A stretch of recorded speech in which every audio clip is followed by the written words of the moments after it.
अस्सलाम वालेकुम। जहांज़ेब वबासी एक नए यूट्यूब प्रोग्राम के साथ हाज़िर है। मिलिट्री कोर्ट्स यानी 9 मई के वाक़यात में जो सिविलियन हैं जिनका फ़ौजी अदालतों में ट्रायल किया गया, इस मामले के ऊपर आज फिर समाअत हुई।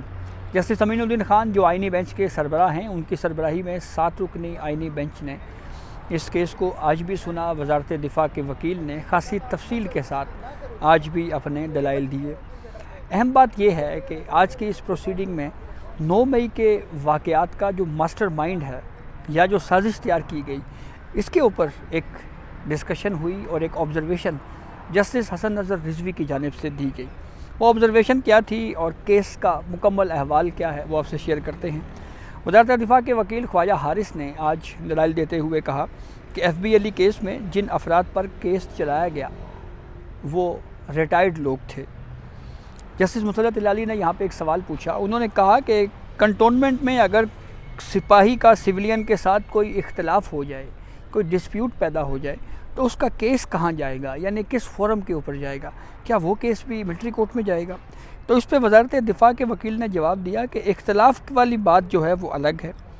जस्टिस जमाल खान मंदोखेल ने कहा कि मिलिट्री ट्रायल के मामले को बहुत वुसअत दी जा रही है। वज़ारत दिफ़ा के वकील ने जवाब दिया कि ज़माने अमन में भी, यानी जंगी हालात अगर हों तो वो तो सूरत हाल मुख्तलिफ है, ज़माने अमन में भी मिलिट्री अमूर में मुदाखलत करने पर सिविलियन का जो ट्रायल है वो मिलिट्री कोर्ट्स में चलेगा। जस्टिस हसन नज़र रिजवी ने यहाँ पे मास्टरमाइंड का सवाल पूछा। उन्होंने कहा कि आखिर कोई मास्टरमाइंड भी होगा, साजिश किसने तैयार की? तो इस पर वज़ारत दिफ़ा के वकील ने जवाब दिया। उन्होंने कहा कि साजिश करने वाले या मास्टरमाइंड का ट्रायल भी मिलिट्री कोर्ट में ही होगा। सिविलियन का ट्रायल अचानक से नहीं हो रहा, ये 1967 से कानून मौजूद है। जस्टिस हसन नज़र रिजवी ने FB अली केस के ऊपर ऑब्ज़र्वेशन दी। उन्होंने कहा कि ये बात जहन में रखें कि FB Ali case civil martial law दौर का है। Zulfikar Ali Bhutto Sahab civil martial law administrator थे। जस्टिस हसन नज़र रिजवी ने फिर ये भी कहा कि ख्वाजा साहब, आप वज़ारत दिफ़ा के वकील हैं, एक अहम सवाल का जवाब दें। 9 मई के वाक़यात में किसी फ़ौजी अफसर के मुलव्वस होने के ऊपर क्या कोई ट्रायल किया गया? 9 मई को लोग कोर कमांडर हाउस में पहुंच गए। लोगों का कोर कमांडर हाउस के अंदर जाना यह सिक्योरिटी ब्रीच था। इस पे वज़ारत दिफ़ा के वकील ने यह कहा कि मुज़ाहिरीन पर इल्ज़ाम अमलाक को नुकसान पहुँचाने का है। 9 मई के वाक़े में किसी फ़ौजी अफसर को चार्ज नहीं किया गया। यहाँ पे एक फैक्चुअली एक चीज़ जो सामने आ चुकी है उसके ऊपर बात करना ज़रूरी है कि गालिबन DG ISPR की प्रेस कॉन्फ्रेंस में एक मरतबा इस बात का तज़किरा किया गया था कि कुछ इंटरनली भी, अंदरूनी सतह के ऊपर भी कुछ इंज़िबाती या महकमाना कार्रवाइयाँ हुई हैं। हो सकता है केस आगे चले तो वज़ारत दिफ़ा के वकील अगर कोर्ट पूछे तो उसकी तफसील भी पेश की जा सकती है, लेकिन बहरहाल सवाल बुनियादी तौर के ऊपर ये नहीं है कि विद इन दी आर्मी किसी के ख़िलाफ़ कोई प्रोसीडिंग हुई या शवाहिद की क्वालिटी क्या थी, मयार क्या था शवाहिद का। बुनियादी केस ये है कि जो सुप्रीम कोर्ट ने, जो 4 जजेस ने अक्सरियती फ़ैसला दिया है, उस फ़ैसले में क्या सुकम है और क्या वो फ़ैसला बरकरार रह सकता है? क्या सिविलियन का फ़ौजी अदालतों में ट्रायल हो सकता है या नहीं हो सकता?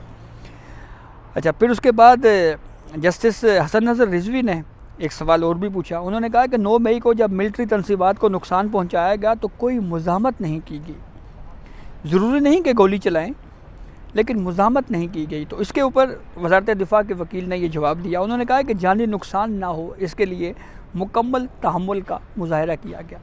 यही बात वज़ारत दिफ़ा के वकील ने जो बात की है, यही बात जो है वो इससे पहले DG ISPR अपनी प्रेस कॉन्फ्रेंस में भी कर चुके हैं कि फ़ौज ने रिस्ट्रेन का मुज़ाहरा किया क्योंकि सामने भी आम शहरी थे। जैसे जमाल खान मंदोखेल ने एक सवाल और पूछा। उन्होंने कहा कि अगर किसी फ़ौजी से उसकी राइफ़ल चोरी कर ली जाए तो उसका केस कहाँ जाएगा? वज़ारत दिफ़ा के वकील ने कहा कि राइफ़ल फ़ौजी का जंगी हथियार है। राइफ़ल एक फ़ौजी का न सिर्फ जंगी हथियार है बल्कि हालात व वाक़यात को भी देखा जाएगा। जैसे मुसरत इलाली ने फिर इसी सवाल को दोहराया और कहा कि इस केस का ट्रायल कहाँ चलेगा? अगर सिविलियन माली फ़ायदे से के लिए कोई चोरी करता है हालांकि उसका मकसद आर्मी को गैर मुसल्लह करना नहीं था, लेकिन अगर वो राइफ़ल चोरी कर लेता है फॉर फाइनेंशियल गेन तो उसका केस कहाँ चलेगा। तो इस पे वजारत दिफा के वकील ने जवाब दिया कि हालात व वाक़यात को जो है वो पहले देखा जाएगा। जस्टिस मोहम्मद अली मज़हर ने कहा कि कौन से जराइम मिलिट्री कोर्ट्स के दायरा कार में आएंगे, इसका ऑफिशियल सीक्रेट एक्ट में मुकम्मल तफसील इसकी मौजूद है। जस्टिस मुसरत हिलाली ने फिर एक सवाल पूछा। उन्होंने कहा कि 9 मई और 10 मई के वाक़यात में ऐसे एहतजाजी मुजाहिरीन भी थे जिनको पता ही नहीं था कि क्या हो रहा है। ग़ालिबन जस्टिस मुसरत हिलाली साहिबा का ये सवाल करने का मकसद ये मालूम होता है कि कुछ ऐसे लोग थे कि जो महज हजूम को देखकर इकट्ठे हुए या महज तमाशाई थे। तो इसका जवाब वजारत दिफा के वकील ने ये दिया कि जिनको पता ही नहीं था उनका तो मिलिट्री कोर्ट्स में ट्रायल हुआ ही नहीं है। और इससे पहले भी वजारत दिफा के वकील जो हैं वो ये बात कर चुके हैं और इसके ऊपर उन्होंने ये बात कही है कि जो क्वालिटी ऑफ एविडेंस है, यानी मेयार क्या रखा गया सिविलियन का फ़ौजी अदालतों में ट्रायल करने के लिए, ये मामला अपील में सुप्रीम कोर्ट नहीं देख सकती, क्योंकि इससे मेरिट्स के मुतासिर होने का अंदेशा है, यानी जो बुनियादी ट्रायल है वो मुतासिर हो सकता है।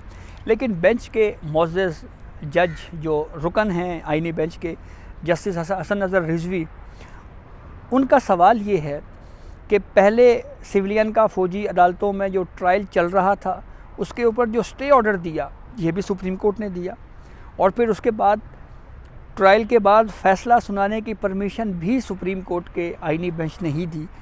तो इसलिए हम इन चीज़ों का जायज़ा ले सकते हैं। लेकिन इसके ऊपर फिर वजारत दिफा ने ये जवाब गुज़िश्ता समात के ऊपर दिया था कि हम किसी सज़ा याफ्ता शख्स का नाम लिए बग़ैर और शनाख्त को छुपा कर एक मिसाल के तौर के ऊपर आइनी बेंच के सामने तफसील रखेंगे कि एक ट्रायल कैसे चलाया गया, उसके लिए क्या तरीक़ाकार एडॉप्ट किया गया है, क्या वो तरीक़ाकार जिसमें वकील का हक़ देना, गवाहान पेश करना, वो सारी तफसील जो है वो आइनी बेंच के सामने रखी जाएगी। वज़ारत दिफा के वकील के आर्गूमेंट्स जो हैं वो जारी हैं, और जब उनके दलाइल मुकम्मल होंगे तो फिर उसके बाद दीगर दरख्वास्त गुज़ारों की बारी आएगी। जैसे शोहदा फाउंडेशन ने भी पटिशन फ़ाइल की हुई है, सूबाई हुकूमतों की जानिब से भी कोई इंट्रा कोर्ट अपीलें हैं, उनके ऊपर प्रोसीडिंग होनी है। वफाकी हुकूमत की जानिब से एडिशनल अटॉर्नी जनरल रोज़ाना की बुनियाद के ऊपर कोर्ट में मौजूद होते हैं। गो के अटॉर्नी जनरल फॉर पाकिस्तान हमने इंट्रा कोर्ट अपीलों में इस फेज़ में जब ये हियरिंग आइनी बेंच कर रहा है तो हमने नहीं देखी, तो उनके भी आर्गूमेंट्स होने हैं। फिर उसके बाद रिस्पोंडेंट्स के वकील एडवोकेट फैसल सिद्दीकी हैं, एतजाज़ हसन के वकील लतीफ़ खोसा हैं, फैसल सिद्दीकी हैं, फिर उसके बाद सुलेमान अकरम राजा हैं, साबिक़ चीफ जस्टिस जवाद ख्वाजा के वकील ख्वाजा अहमद हुसैन हैं, इनके भी दलाइल होंगे और फिर उसके बाद ये केस कंक्लूड होगा। सुप्रीम कोर्ट का आइनी बेंच ये बात वाज़े कर चुका है कि पहले हम मिलिट्री कोर्ट्स केस को कंक्लूड करेंगे और फिर उसके बाद 26वीं आइनी तरमीम को समात के लिए मुकर्रर किया जाएगा। ये बात पिछले हफ्ते से नोट की जा रही है कि बाकायदगी के साथ सुप्रीम कोर्ट का आइनी बेंच सिर्फ मिलिट्री कोर्ट्स केस पर ही समात कर रहा है।